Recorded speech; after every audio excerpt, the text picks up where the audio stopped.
Hello everyone! Good day!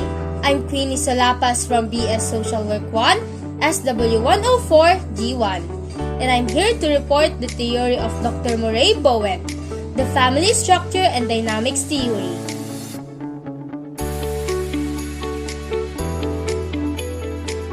The Bowen's family structure and dynamics theory is essentially saying that no problem or symptom just set in an individual. It is also not set on a relationship like mother and child, but it also belongs to the whole family as if the family is a one single organism. He discovered that even in intense mother-child dynamics, the mom and child are going home to their family members that all reacting to their relationships, and all of them are part of the future. So, every people on the family is part of an emotional dynamics in which a symptom or a difficulty gets stuck. What is the difference between Bowen's family system theory to other family system theory? Their key similarities is that they see family as an important unit of attention beyond the individual. They also see that the individual symptoms are connected in some way of family dynamics and other environmental factors. The key difference is that Bowen's theory embedded in nature, physiology, and biological responses and sensitivity that reveals patterns also in other animal species. Most family systems are more cognitive. For example, you might hypothesize about how a child develops a symptom with the function of trying to bring dad back into the family, that there is some kind of cognitive awareness of the effect of the symptom in serving the purpose for the family. But Bowen theory would say that the symptom has developed not with the child trying to achieve something for the family, but rather that the anxiety and instinctive responses in the whole family system are keeping the symptoms in one particular place. The importance of Bowen's family structure and dynamics theory. Bowen's thesis implies that it's important to look at the structure and behavior of the larger connection system, which he believes is important in character development. According to Bowen, changes in one family member's conduct are likely to affect how the family functions over time. Regardless of the human interaction system, family counseling and therapy can help to alleviate family anxiety.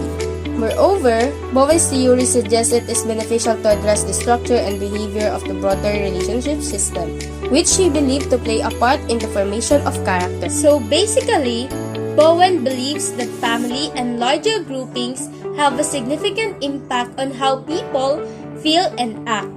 The degree of connection varies throughout families, yet regardless of family emotion system or relationships, all families are intertwined.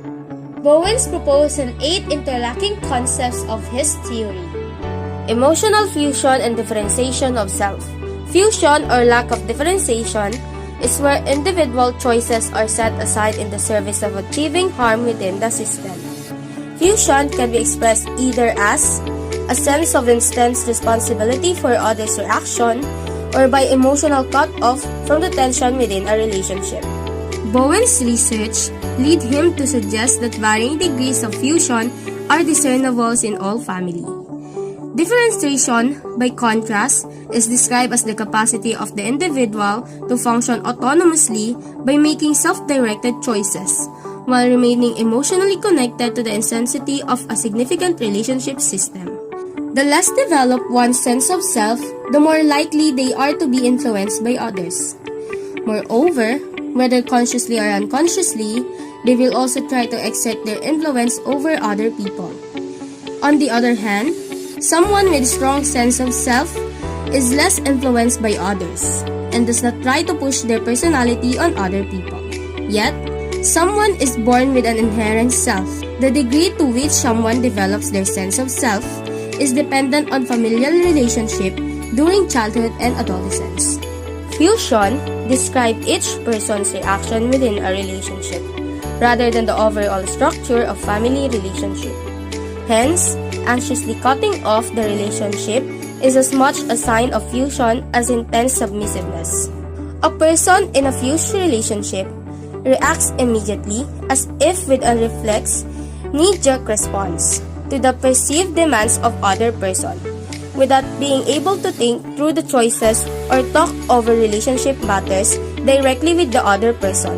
Energy is invested in taking things personally, ensuring the emotional comfort of the other, or in distancing oneself or ensuring one's own.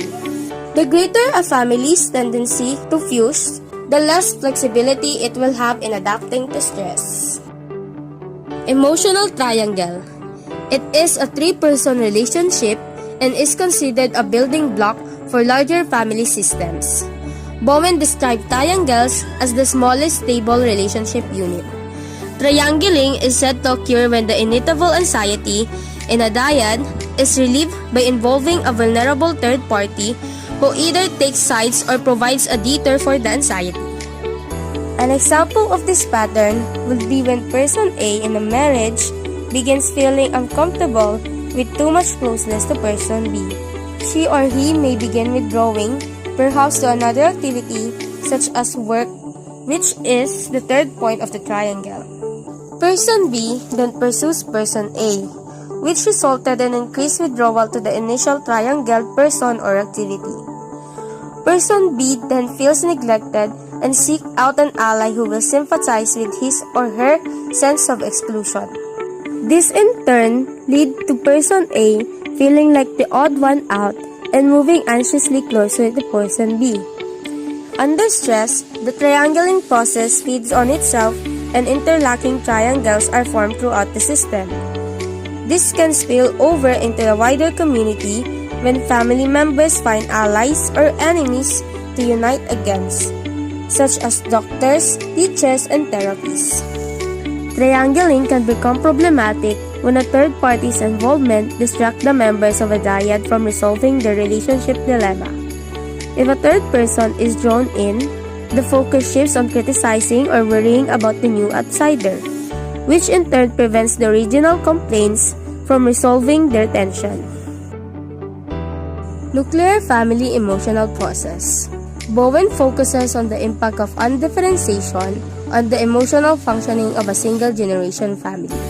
He asserts that relationship fusion, which leads to triangling, is the fuel for symptom formation. The concept of nuclear family emotional process describes the four basic relationship patterns that govern where problems develop in a family. People's attitude and beliefs about relationships play a role in the patterns, but the forces primarily driving them are part of the emotional system. It is composed of four relationship patterns that govern family problems. First one is the marital conflict, which emphasizes that as family tension increases and spouses get more anxious, each spouse externalizes his or her anxiety into the marital relationship. Each focuses on what is wrong with the other, tries to control the other, and resists the other's effort and control. Dysfunction in one spouse, which focuses on the one spouse that pressures the other to think and act in certain ways, and the other yields to the pressure. Both spouses accommodate to preserve harmony, but one does more of it. The interaction is comfortable for both people up to a point, but if family tensions rises further, the subordinate spouse may yield so much self-control that he or her anxiety increases significantly. Then, the impairment of one or more children, which the spouses focuses on their anxieties on one or more of their children. They worry excessively and usually have an idealized or negative view of the child. The more the parents focuses on the child, the more the child focuses on them. And finally, emotional distance, which is constantly associated with the others. People distance from each other to reduce the relationship intensity, but risk becoming too isolated. Family projection process. It is a process describes how children develop symptoms when they get caught up in the previous generation anxiety about relationships. The child with the least emotional separation from his or her parents is said to be the most vulnerable to developing symptoms. Bowen described this as occurring when a child responds anxiously to the tension in the parents' relationship, which in turn is mistaken for a problem in the child. An example would be when an illness in a child distracts one parent from the pursuit of closeness in the marriage. As tension in the marriage is relieved, both spouses became invested in treating their child's condition, which may turn and become chronic or psychosomatic. The project process follows 3 steps. Number 1 is the parents focuses extra attention on the child out of fear that there is something wrong with the child. Number 2 is the parents find something in the child's actions or behavior that they perceive as confirming their fear. Number 3 is the parents then treats the child as if there is something truly wrong with it.